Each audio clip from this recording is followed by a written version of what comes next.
le retour d'un maître, tout courtement. Ah oui, c'est-à-dire que l'Église, c'est une famille qui prépare le retour du Messie sur la terre. Voilà, c'est ça une Église. Il n'a pas d'autre objectif que préparer le retour du Seigneur. Pasteur Abdel, comment l'Église est-elle née? Dans quel contexte l'Église est née? Oui, l'Église est née, si nous partons de la Bible, nous voyons que l'histoire explique qu'il y avait les enfants d'Israël qui ont marché avec Dieu. Et de ces enfants d'Israël, on les avait promis un Messie qui viendra pour les sauver. Et la Bible montre dans la Nouvelle Alliance que le Messie a été venu et c'est lui qui a commencé l'Église. Et avant de commencer l'Église, il a eu à choisir 12 apôtres qui les a préparés d'aller prêcher l'évangile du royaume de Dieu. Et après avoir parti ou encore mort 3 jours ressuscité, il est parti. C'est pourquoi il avait laissé la responsabilité aux apôtres de continuer avec l'Église. C'est pourquoi les apôtres ont reçu le Saint-Esprit pour qu'ils continuer avec l'Église jusqu'à ce que lui, le maître, puisse revenir parce que les Écritures témoignent qu'il les avait promis que je reviendrai. Comme il les avait promis que je reviendrai, c'est pourquoi les disciples doivent rester dans cette optique, dans ces pensées que le maître reviendra. C'est pourquoi les disciples ne peuvent pas prêcher autre chose que préparer le retour du maître. Voilà l'Église. Maintenant, l'Église, aujourd'hui, il y a pas mal de gens qui se posent cette question que je vais vous poser maintenant. Okay. Jésus, sur la terre, avait-il une église physique, c'est-à-dire un bâtiment où lorsqu'on veut rencontrer Jésus, on y va pour rencontrer Jésus? Aujourd'hui, il y a pas mal de pasteurs qui organisent des réceptions pastorales. On connaît que telle église a un tel bâtiment modernisé, ainsi de suite. Est-ce que Jésus aussi avait-il une église? Il avait une église, mais il n'avait pas un bâtiment. C'est-à-dire qu'il avait des hommes, il avait des gens qui le suivaient dans ce qu'il avait comme idée sur la terre. Mais il n'y avait pas un bâtiment d'où on pouvait le trouver que non, il a construit un bâtiment, non. Lui, il partait de ville en ville ou encore de village en village pour prêcher que l'évangile. Merci beaucoup, pasteur. Alors, que dites-vous de ces religions ou soit de ces croyances qui n'acceptent pas Jésus comme Seigneur et Sauveur? Et surtout qu'ici à Kinshasa, en RDC, il y a pas mal de religions qui nient en tout cas Jésus n'étant pas le sauveur du monde entier, étant le sauveur des Juifs et non du peuple noir. Les gens qui disent que les gens qui ne croient pas au Seigneur Jésus-Christ comme Fils de Dieu, ils ont une petite raison, parce que les gens qui ont précédé d'enseigner Seigneur Jésus-Christ, ils ont mal enseigné. Et cela n'a pas donné les gens le goût de croire réellement, ce qui n'ont pas donné le vrai évangile. Là, à qui faites-vous allusion? Je prends l'allusion de l'Église universelle qui a commencé la chrétienté catholique. À partir de catholique, c'est là où on a eu maintenant protestant. Après protestant, il y a maintenant l'Église des réveils et tous ceux qui sont venus après. Ça veut dire que non, cette Église-là n'a pas enseigné clairement la mission du Christ. Quelle est en bref cette mission du Christ? Okay. La mission de Christ, c'était que les gens préparent les gens à la repentance. C'est-à-dire, quand Christ viendra, qu'il ne trouve pas un homme pécheur sur la terre. Est-ce que c'est possible? C'est possible parce que la Bible le témoigne et lui-même il a prêché de ça. Qu'est-ce qu'il a dit? Il a dit, repentez-vous. C'est le début de son évangile. Quand on dit repentez-vous, c'est-à-dire que abandonnez ce que vous faites. C'est-à-dire que pour que vous entrez dans le royaume de mon Père, il faut être repenti, il faut se repentir. Être repenti, c'est-à-dire que nous effacer le péché, ne pas avoir le péché. Même dans 1 Jean chapitre 3, il a dit clairement que celui qui demeure en Christ ne pêche point. S'il pêche, il n'a jamais connu Christ et il n'a jamais vu. Et les apôtres ont continué à prêcher cet évangile de ne pas avoir le péché pour attendre le Christ qui viendra prendre les gens qui n'ont pas de péché. Donc c'est pour dire que quand vous acceptez Jésus, vous êtes exempté du péché. Vous êtes repêché, vous êtes écarté du péché, vous ne pouvez plus pécher. Alors, accepter, ça veut dire quoi? Par exemple, moi je partais dans une route qui est à gauche et on me dit que non, prends la route qui est à droite. C'est ça accepter. C'est-à-dire que si j'accepte, le Seigneur dit que non, je faisais le mal, je péchais, que j'abandonne. C'est ça accepter Christ. J'abandonne le mal et je suis le bien. C'est ça accepter Christ. Ce n'est pas seulement élever la main pour dire que non, je crois à Christ. Non, c'est laisser le mal et suivre ce que lui il veut, le bien. C'est ça, croire à Christ. Mais aujourd'hui, dans des églises, c'est ce qu'on trouve, malheureusement. C'est ça que moi je dis, c'est pourquoi d'autres musulmans, d'autres religions ne peuvent pas croire à la chrétienté parce que la façon de prêcher, leur façon de vivre, c'est différent. Par rapport à ce que Christ a témoigné ou a parlé et ce que les églises vivent ou font, c'est différent. C'est pourquoi il n'y a pas moyen que les gens puissent dire que non, le Christ est le vrai, véritable roi qui viendra sur la terre. J'en profite pour vous poser cette question. Quelles sont les qualités d'une bonne église? Comment comment peut-on reconnaître que cette église est la bonne? Merci beaucoup pour la question, c'est une bonne question. La qualité d'une église est que l'église du Seigneur ne peut pas travailler avec le politicien. Parce que l'église prépare le retour d'un autre roi, à part ce qui est utilisé aujourd'hui. C'est pourquoi l'église ne peut pas entrer en connivence. Un homme de Dieu ne peut pas entrer dans la politique, parce que la politique n'est pas son domaine. Là, à travers quel fondement vous prenez, vous émettez cette opinion? Il y a des versets de la Bible, par exemple, si quelqu'un prend Actes chapitre 4, le verset 15, et s'il prend Romains chapitre 12, le verset 2, Romains, il dit, ne vous conformez pas au siècle présent. Mais il dit souvent, il dit plutôt, soyez renouvelés de l'intelligence. La politique qui dirige aujourd'hui, je pense même à l'époque du Seigneur, il y avait César, qui était le roi de Rome et qui dirigeait aussi Israël. Le Seigneur n'a jamais accepté de travailler avec César. Ni les apôtres n'ont jamais accepté d'entrer dans le temple pour servir César. C'est qu'ils avaient des idées différentes. C'est qu'ils n'étaient pas pareils. C'est pourquoi le maître aussi a laissé la même pensée à ses disciples que conformez-vous à enseigner le secret du royaume de Dieu. N'entrez pas dans le monde, parce qu'il dit, vous êtes dans ce monde et vous n'êtes pas de ce monde. Vous ne pouvez pas faire la politique en même temps enseigner le retour du Seigneur. Ça n'est pas possible. Si un chrétien ne doit pas faire la politique, alors quel est le rôle, c'est même ça la thématique du jour, quel est le rôle principal et même la place primordiale de l'Église dans la société? Vous savez que nul n'ignore que la RDC aujourd'hui est une société en crise. Et dans une société pareille, par exemple, quel est le rôle de l'Église et même la place que l'Église doit occuper pour le bon fonctionnement de la société? Parce qu'on doit le dire, vous avez dit que l'Église ira dans un autre royaume, mais avant ce royaume, il y a celui-ci, la terre où nous sommes, le pays où nous sommes, la société où nous vivons momentanément. Avant le départ de l'Église, quel est le rôle et même la place de l'Église dans la société?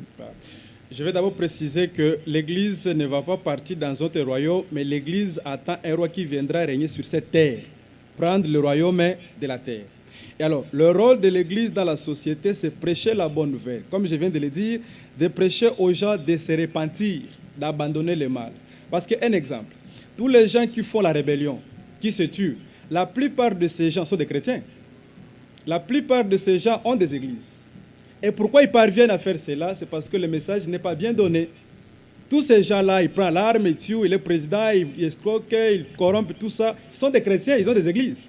Mais pourquoi le mal continue? Parce que l'évangile n'est pas bien prêché, parce que les gens restent toujours pécheurs. On les a appris que lorsque tu vas pécher, tu vas demander pardon à Dieu, il va te pardonner, c'est fini par là. Et aussi, ils sont habitués à ça. Que je vais demander pardon, on va me pardonner, c'est pourquoi le mal ne va pas cesser. Mais maintenant, Christ est venu maintenant pour préparer un peuple sans péché qui va faire l'exception sur la terre et que Dieu va les élever pour leur donner le royaume de la terre. C'est pourquoi l'Église ne peut pas se mêler maintenant à la politique des gens qui n'ont pas la pensée du Christ, qui se nourrissent eux-mêmes et qui veulent s'enrichir. Mais pasteur, si on rentrait un peu dans la Bible, vous savez que Joseph par exemple, il fut gouverneur. Joseph. Bon, ici, nous parlons de l'Église, mais pas d'Israël. Parce que quand tu me parles de Joseph, c'est un juif. Mais bien souvent dans la Bible, vous prêchez Joseph, modèle, Joseph, modèle, Joseph, Joseph. Bon, souvent, vous criez Joseph. Bon, quand on crie Joseph, selon moi, pas selon tout le monde. C'est pour ça que je dis que les gens prêchent peut-être sans le comprendre. Quand on parle de Joseph, on se réfère à l'histoire des Juifs, mais pas ce qui concerne l'Église. Pourquoi? Parce que l'alliance des Juifs... L'Église même vient de là. Bon, si l'Église vient de là, mais ils ont des objectifs différents. Exemple. Vous avez expliqué qu'au départ, oui, Dieu a choisi les Juifs, mais bien après, des Juifs est née l'Église. C'est pour dire que l'Église tire sa racine de là. L'Église, oui, on peut dire que l'Église vient de là, mais ils ont des missions différentes. Un père avec un fils qui ont des missions différentes. C'est-à-dire que l'Israël avait la mission, par Moïse, de les amener de l'Égypte vers la terre promise. Et ils avaient la loi qu'on appelait le 10 commandements et le précepte qu'ils respectaient. Maintenant, quand le Fils de Dieu est venu, il a donné autre principe et un autre objectif. C'est pourquoi d'ailleurs, les gens qui ont tué le Seigneur, c'est eux-mêmes les Juifs. C'est pour accomplir les Écritures. Non, c'est pour dire que ce qu'il disait, c'était contraire à la loi juive, ce qui l'a amené à la mort. Parce que s'il prêchait des choses que Moïse avait laissées conformément, on n'allait pas les tuer. Parce que les Juifs étaient attachés à Moïse. Alors, Pour les tuer, il fallait qu'ils entendent des choses qui sont contraires à Moïse. C'est-à-dire que le Seigneur était venu enseigner autre chose que Moïse. Et amener un peuple à un endroit que Moïse a fini sa mission. Seulement la terre promise, c'est fini. Mais le Christ devait amener le peuple dans une autre place. Mais que dites-vous du verset qui dit que je ne suis pas venu pour abolir la loi, mais pour l'accomplir? Je ne suis pas venu abolir la loi. C'est pour dire que la loi reste là. Oui. La loi de Moïse reste là. Quelque part encore, si tu descends dans ce verset, peut-être Matthieu 5, il dit encore, avant on vous avait dit ceci, mais moi je vous dis ceci. Prenons d'abord cette parole. Avant on vous avait dit ceci, mais moi je vous dis ceci. Ça veut dire quoi? On vous avait dit avant de faire ça, mais moi je vous dis de faire ça. C'est-à-dire que ce que lui il a dit, Moïse n'avait pas dit. Donc c'est pour dire que dans la Nouvelle Alliance, on efface tous les récits de l'Ancien Testament, on ne prêche plus l'Ancien Testament. Voilà, c'est ça l'Église. Si l'Église parvient à effacer l'Ancienne Alliance, c'est basé sur la Nouvelle Alliance, c'est l'Église. C'est pour dire qu'aujourd'hui, l'Église ne doit plus prêcher l'Ancien Testament et ne peut que prêcher le Nouveau Testament. Oui, voilà, ça c'est clair. Non, mais vous savez que même dans là, quand vous lisez Paul lui-même il recommande aux chrétiens de prier pour les hauts dignitaires. Même Jésus, parmi ses disciples, Jésus a eu Joseph d'Arimathée qui était son disciple en secret, mais qui n'est nul autre qu'un homme politique. Ok. Voilà. C'est-à-dire qu'il y a une différence. Le Seigneur, Joseph était disciple du Seigneur, oui, mais il n'était pas un véritable ou un proche du Seigneur. Il était un disciple en secret qui venait de temps à autre. C'est que s'il veut, il vient, s'il ne veut pas, il part. Il avait ses affaires propres. C'est un disciple en secret. Mais ici, nous parlons des disciples qui ont tout abandonné, comme Pierre a dit, nous avons tout abandonné, nous t'avons suivi. Qu'est-ce que nous aurons au retour? Il les avait promis que quand je reviendrai, vous serez récompensés. Et alors, si Paul a dit que nous prions pour les autorités, ici, nous n'avons pas dit de ne pas prier pour les autorités, mais ici, nous disons qu'on ne peut pas se mêler dans la politique. Un disciple ou encore un pasteur ne peut pas entrer dans la politique, être député, être président. Non, il ne peut pas gérer parce que le Christ n'est pas encore venu. Lui, il est venu pour préparer le Christ. Et comment il commence à régner sans que Christ vienne? Et donc, en quelque sorte, on ne peut pas prêcher les députés. Donc, les députés ne peuvent pas se convertir et devenir chrétiens. Quand tu dis que c'est converti, c'est-à-dire qu'il doit accepter les lois de l'Église. Donc, quand ils deviennent chrétiens, ils doivent abandonner leur poste ministériel, parlementaire, ainsi de suite. C'est-à-dire que c'est ça la croyance même. La croyance, c'est-à-dire que j'accepte le bien que j'aimais. J'accepte ce que je désirais. Et j'accepte et je refuse ce que j'aimais.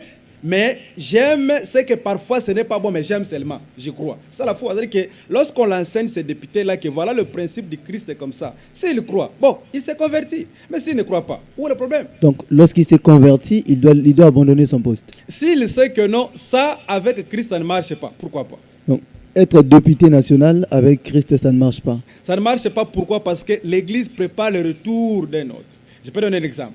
Je prends l'exemple des partis politiques, n'est-ce pas? Peut-être l'autre parti politique est passé président. Ils sont devenus des présidents. Mais l'autre parti politique, par exemple, des députés de là, refusent d'adhérer dans ces partis politiques parce qu'ils ont l'idéologie de leur chef. C'est-à-dire que le monde a une autre idéologie. Le mal, frapper, voler, tout ça, toutes ces choses, des mauvaises choses. Ils ont un autre roi qui règne. Maintenant, nous attendons un autre roi qui viendra régner à la place de ceux qui règnent aujourd'hui. Maintenant, la personne qui veut venir chez Christ doit accepter cette idée, cette idéologie et d'adhérer dans cette idéologie. Là, maintenant, il prépare le retour du Seigneur. Donc, en quelque sorte, un chrétien ne peut pas travailler pour le développement de sa société. Bon, travailler pour le développement de sa société, ce n'est pas seulement la politique. Parce que la politique, là, on parle de la politique de gérer le pays. Mais quand on peut développer... Bon, hormis la politique, qu'est-ce qu'un chrétien, qu'est-ce que l'Église peut-elle faire d'autre pour aider la société à s'améliorer? L'Église, pour aider la société, doit enseigner la bonne parole, amener les gens à abandonner les péchés. Rien que ça. Ça va faire en sorte que les gens là ne pêchent plus et qu'ils soient bons dans la société. Pasteur, nous prenons un exemple. Oui. Quelqu'un qui a faim, par exemple, qui n'a pas mangé. Mais vous prêchez à une telle personne la bonne nouvelle et qu'il se convertisse. Au moment où... Il est quelque part où il peut trouver son gagne-pain, voyez, d'une autre manière. Et vous prêchez à cette personne rien que la bonne nouvelle, vous ne l'accompagnez pas à s'épanouir, vous ne l'aidez même pas à se développer, vous ne lui dites que répands-toi, que le Seigneur t'aide à te repentir correctement et puis vous arrêtez là. Voilà. Si cette personne vient, comme tu viens de le dire, qu'il est affamé et qu'on le prêche l'évangile et le croit, l'Église doit aussi l'aider matériellement de ce qu'ils ont. L'église doit aider. Parce que si tu lis dans Actes chapitre 2, on dit, on amenait tout ce qu'ils avaient vendu au pied des apôtres. Oui. Et les apôtres partageaient. C'est que parmi eux, il n'y avait pas les indigents. Dans l'église, c'est-à-dire, on ne doit pas trouver un indigent. On ne doit pas trouver quelqu'un qui souffre. L'église doit l'aider de manger. Ah, exactement sur ça. Est-ce que dans le contexte actuel, c'est faisable? Nous voyons à chaque fois que dans des églises, les plus riches sont les pasteurs. Et les fidèles, pauvres, s'approvissent au jour le jour. Les chrétiens ne demeurent que pauvres au moment où les pasteurs s'enrichissent. Ça également, c'est un mécontentement que les fidèles ont souvent, mais n'arrivent pas à dire au nom de la Bible, au nom du pasteur. C'est pourquoi aussi la question que tu m'avais posée au début, tu m'as dit quels sont les indices pour détecter une vraie église. Oui. Parmi aussi les indices, il y a aussi l'autre indice qu'on peut dire que un serviteur de Dieu ou un serviteur du Seigneur Oui. ne peut pas s'enrichir. S'il s'enrichit, il est contre la loi du Seigneur. Donc, un serviteur de Dieu est appelé à être pauvre. Voilà, il est appelé à être un pauvre Un pauvre toute sa vie. toute sa vie jusqu'à ce qu'il mourra.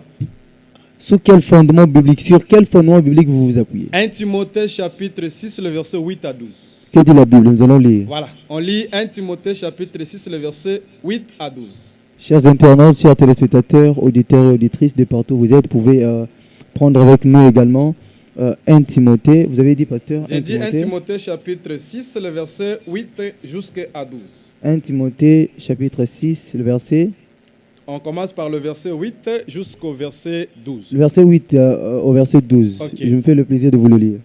Oui, Si donc vous avez la nourriture et le vêtement, ok. cela nous suffira.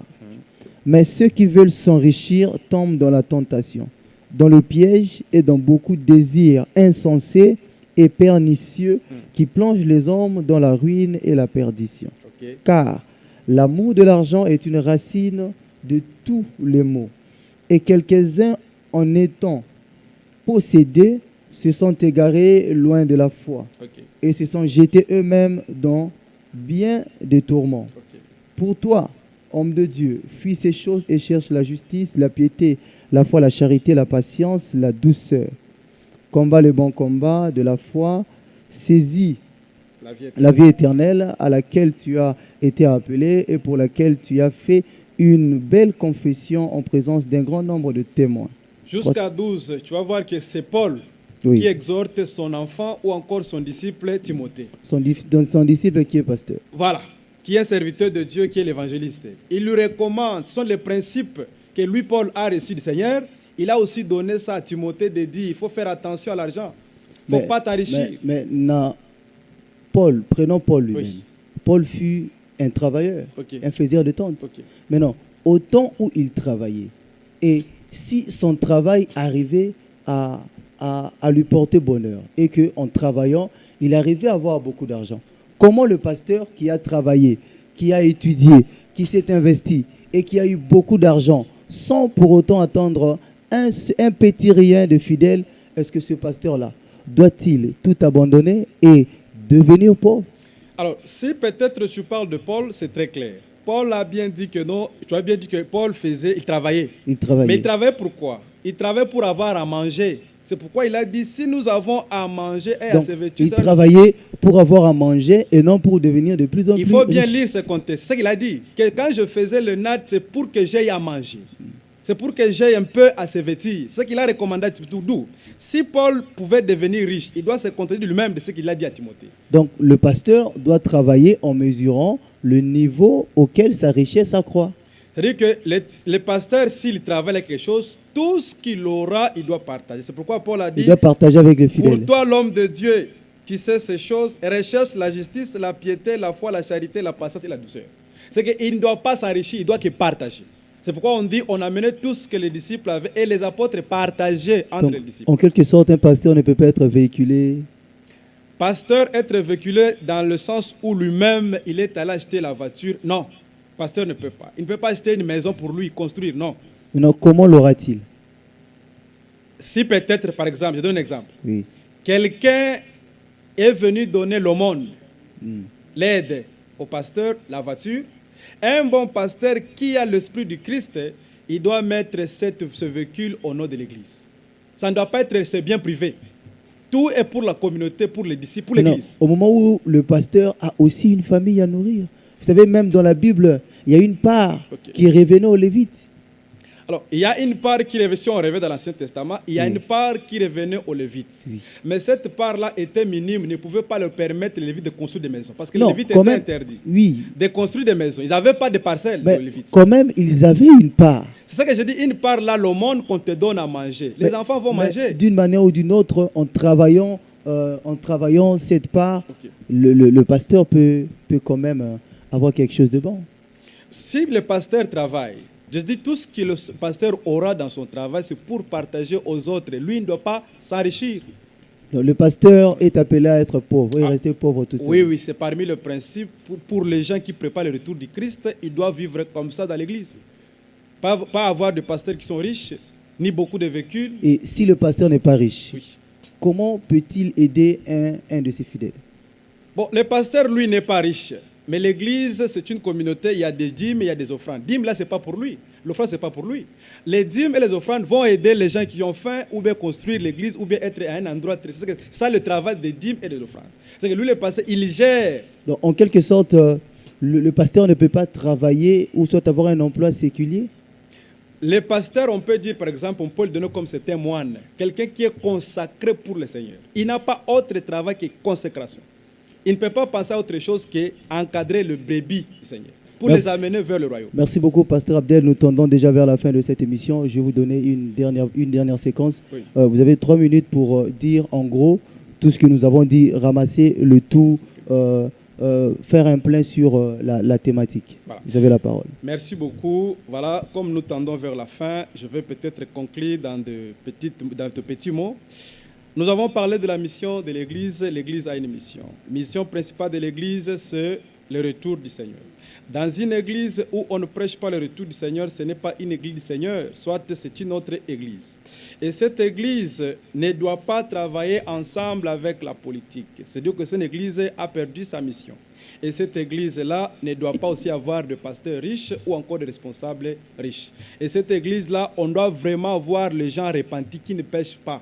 Parce qu'un pasteur qui te dit que bien aimé, moi aussi j'ai péché, je me répands, automatiquement c'est une fausse église. Comment toi, pasteur qui doit nous ramener à la repentance, toi aussi tu pêches. Alors jusqu'à quand on deviendra saint ou juste? L'église a l'objectif d'amener les gens à la justice et d'être juste. C'est pourquoi tous ces indices-là, ça montre réellement que vraie église doit avoir l'esprit du Christ, pas selon ce que le monde a développé, de s'enrichir, d'être riche et autre chose. Merci beaucoup, Pasteur Abdel. En tout cas, le plaisir est pour nous de vous avoir accueilli sur ce plateau de OLA Télévision, OLA FM, en tout cas. Chers internautes, chers téléspectateurs, auditeurs de partout où vous êtes, en tout cas, le plaisir est pour nous. Vous avez dépensé de votre temps pour suivre cette séquence, cette émission. Nous vous remercions abondamment. Nous sommes à la fin de cette émission. C'était là le premier numéro de votre nouvelle émission Paroles expliquées. L'émission qui vous éclaire sur les Écritures. Comme la Bible le dit dans 2 Timothée chapitre 3, le verset 16, toute écriture est inspirée de Dieu et utile pour enseigner, pour convaincre, pour corriger, pour instruire dans la justice. Où elle est, vous propose cette émission Paroles expliquées, l'émission qui va vous éclairer sur les Écritures chaque samedi à partir de 11h sur toutes les plateformes où elle est. Vous voulez participer à cette émission, contactez-nous à travers les numéros qui vous sont affichés au bas de vos écrans. Restez branchés sur OLA, sur tous les programmes, les différents programmes sur OLA. C'était là Yann Kibaka et je vous donne rendez-vous à la prochaine. Merci.